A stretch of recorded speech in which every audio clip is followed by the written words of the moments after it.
It's about that time of day again. Welcome back to Nightly Newsletter, boys and girls. Joseph James here. It's Thursday evening, August the 11th, 2016. Just as we expected. Today was filled with big moves and incredible opportunities if you followed the plan we talked about last night.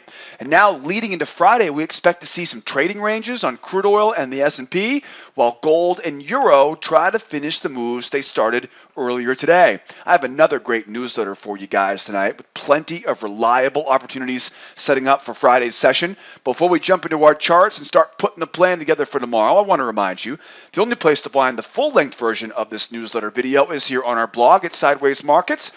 If you're watching the video right now on our YouTube channel, not to worry, there's a link in the description of the YouTube video. Follow that link. Come join me here on the blog at Sideways Markets, and we'll watch the full-length version together. Don't forget, while you're here, grab a free pass. Come out and join me as a guest in my trade room this week or next.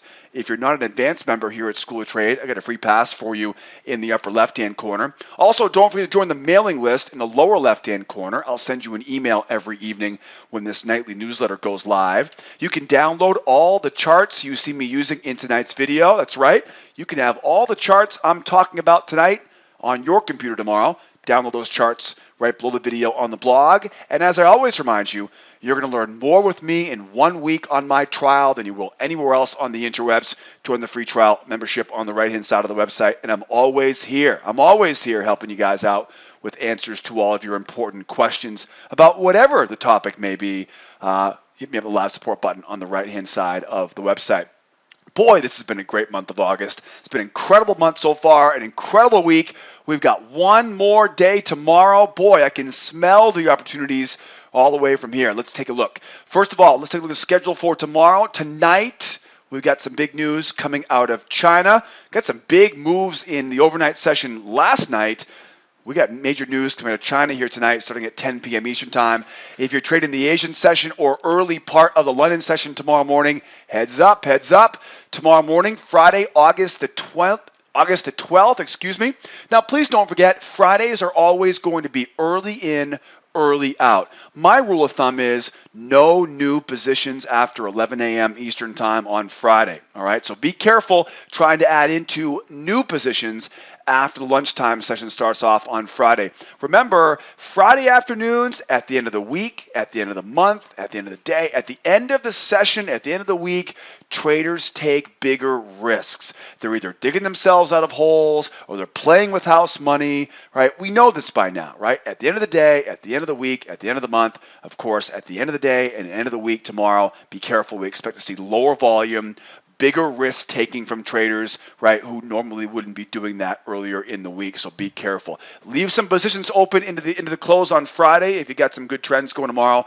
But again, be careful adding to positions or entering new positions after 11 a.m. Eastern Time tomorrow. Now, as you can see here, we have a plethora of Red Star news coming out tomorrow, starting in Germany, then moving to Italy, and of course, we get the EU wrapping things up in the overnight or the early morning London session. I would expect tomorrow the big news to be from the EU there at 5 a.m. Eastern Time, and then we'll go down into the U.S. session tomorrow morning with news at 8:30 and then 10 a.m. tomorrow. The big news is supposed to be the PPI and the retail sales. That should be the big market movers tomorrow morning. It's a Friday, so a lot of funky stuff always happens on Fridays. We're going to plan for you guys in a moment on this. So 8:30 a.m. and, of course, 10 a.m. tomorrow. Mark your calendar for that and make sure you avoid trading during that news. Give it 5 minutes after the news comes out, and then you'll be fine afterwards. Again, heads up here, guys. Early in, early out on Fridays. Make that money, right, and then enjoy the weekend. Don't forget, we do not do the newsletter on Friday afternoons. If I don't see you guys tomorrow morning in our trade room, please don't forget, we'll be in the chat room tomorrow morning with all of our students as of the London opening bell at 3 a.m. And then, of course, we'll be here with all of our students in our live trade room at 8 a.m. tomorrow morning, of course, Eastern Standard Time, for a Friday edition of our trade room session. Look forward to seeing you guys there. Schedule looks pretty good for tomorrow. Let's grab some charts. We'll go crude, S&P, gold, and wrap up on the euro this evening. Crude oil is bullish and pulling back inside a wedge as buyers take profit and look for opportunities to reload back to the highs again tomorrow. The bulls have control and will be looking for a breakout pullback above the resistance trend line overhead or a much more desirable seller failure down around around that $43 a barrel level tomorrow. Needless to say, with such a strong trending day today, we can assume that buyers will be waiting for a pullback. Any pullback we can assume will be bought right now for the bulls. They just simply don't want to buy high. And oftentimes, very important, oftentimes a trend that is this strong ahead of the weekend will result in a range-bound session tomorrow because, the big traders in the market won't want to hold big positions into the weekend, especially not into the highs. So watch for a trap down around the low of the potential range at $43 a barrel, right, for a move back to the highs. And then be careful buying new highs tomorrow until you see a real strong push through those highs. And focus tomorrow on buying cheap, right, rather than buying expensive, right, for the most reliable opportunities tomorrow. With that said, professional sellers will not want to touch this market unless they see some significant strength lower tomorrow, and even then, will likely just put price in a much better position for the buyers. So bears beware, right? Bears beware. The very first thing I see right now is exactly what we talked about in last night's newsletter. Right? We had a big, strong trend down yesterday. And do you remember what I said last night? Buyers, be ready for a new higher high and hold that pullback, and you're good to go from there. Now, obviously, I didn't know we were going to make this huge run and not test the moving average until about 1 p.m. this afternoon. But that was your sign right there, right? So folks asked me today, get a lot of emails about that today. How do you know when to look? We talked about it last night. Go back to watch last night's newsletter, and we gave you guys exactly the roadmap we were looking for in today's session. Of course, from there, it was simply looking for those buying opportunities on a short-term time frame. Now, first of all, when I look at a market like this, tomorrow's Friday. Put yourself in the shoes of the market makers, the people that really move these markets. Right? If you're looking for a multi-day position, if you're looking for an opportunity to get into a nice big position, you are scared to death of this weekend, right? This is futures we're talking about, right? We're not talking long-term trading here on futures. The longest term will be on the S&P. Crude's got a monthly rollover, highly leveraged, $10 a tick, right? If you want to be a long-term investor, you're doing it on the ETFs, right? You're not doing it on the futures markets. This is for short-term trading. This is for intraday trading. So the bottom line is put yourself in the shoes of the big boys and girls in the market, right? The big positions that would be scaling into this. And it's highly unlikely that we're going to getting them loading into a big position going into a weekend, especially a summertime weekend when volume can really dry up, and who the heck knows what will come out of the mouths, right, of OPEC members over the weekend from what we heard today. So we know there is likely, when we see a real strong move like this leading into a weekend, a lot of times it ends up turning into a trading range the following day. Now, this is an unproven trading range, but if I had to guess right now, I would guess something like this, right? Up to the high, back to the low, back to the high, back to the low. And so what you really want to focus on tomorrow for a buyer, just as a broad stroke technique tomorrow, is keep looking for opportunities here to pick off those lows. And really be careful if it goes back to this high. Be careful trying to buy those pullbacks, because oftentimes they kind of run out of gas. I know that's a bad joke for crude oil, but it's true, right? They run out of gas and they end up pulling back. What you want to look for is if this thing really wants to push higher, it's going to push higher, right? Wait for obvious proof that they really wanted to send this price higher, right? Look for something like this. Right? Look for something like that, where it's just 5, 6 consecutive green candles, and then look for them to hold that pullback. And then you'll have the green light to keep buying through those highs. But typically, right, historically speaking, when you see a market move like this, right, you know that it's probably going to even out here tomorrow. Again, probably is not guaranteed, so we will have to wait and see what we get tomorrow. If you're a buyer right now, breakout pullback above this falling resistance. Now, normally this would just be falling resistance, but that's definitely a wedge. Those lows look way too pretty, and that creates a wedge. And of course, the wedge target now puts us down around that 43.17 to 43.06. That area is really attractive right now for the buyers. So in the short term here, breakout pullback.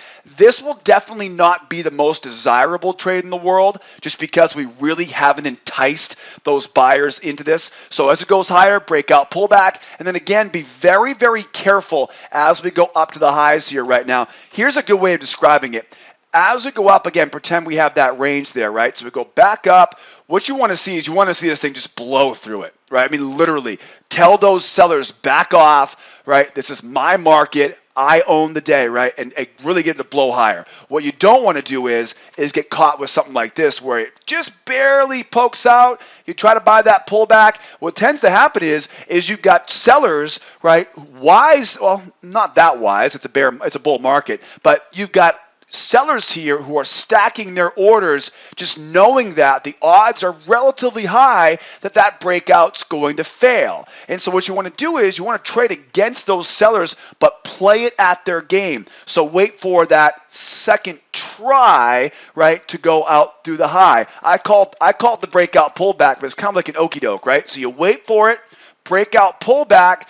Sellers are fading it, right? They fade it back down in. They place their stops right here. And then that's where you want to be looking for the buy if you're going to buy with only a kind of a mediocre breakout to those highs. Again, the ideal scenario is this thing breaks and it really breaks, right? Then two-legged correction, right? Moving average comes back around, and you can look for that pullback or that seller failure, right, and buy it back up. So either you really got to get some strength, or you're really got to be careful, right, buying into that high. Again, just because it has a lot to do with the fact that tomorrow's a Friday.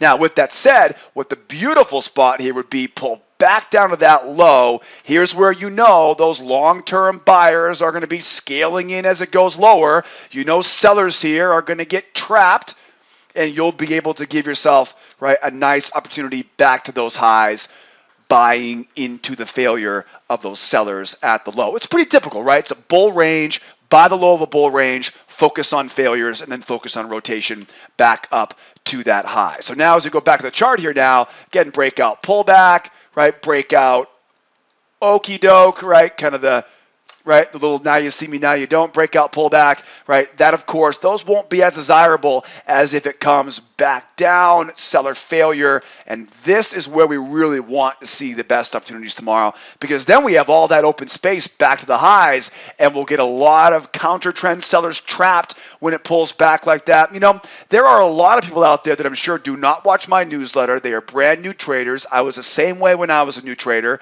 and I would think, this thing can't keep going up forever. I'm going to sell this.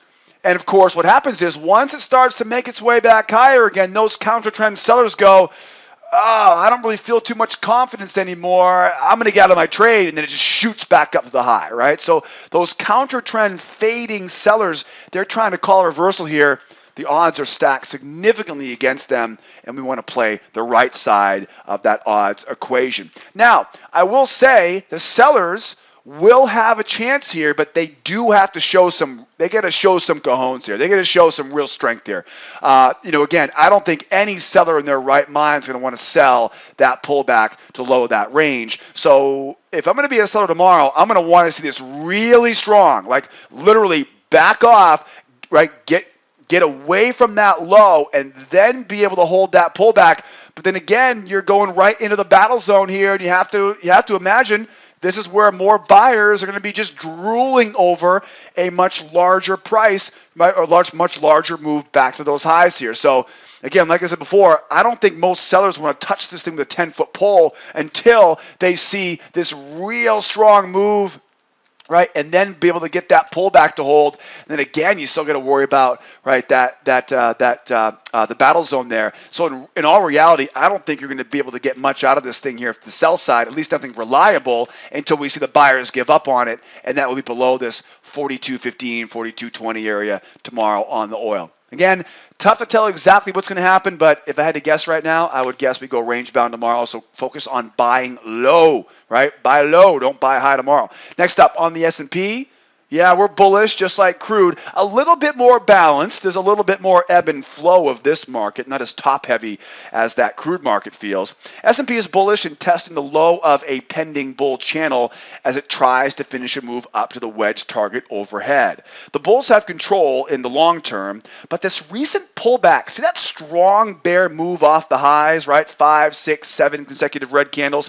That looks pretty strong. So I doubt many buyers will want to take the first first attempt back to the highs, which tells us to wait for either a second try right up to the highs of that range, or wait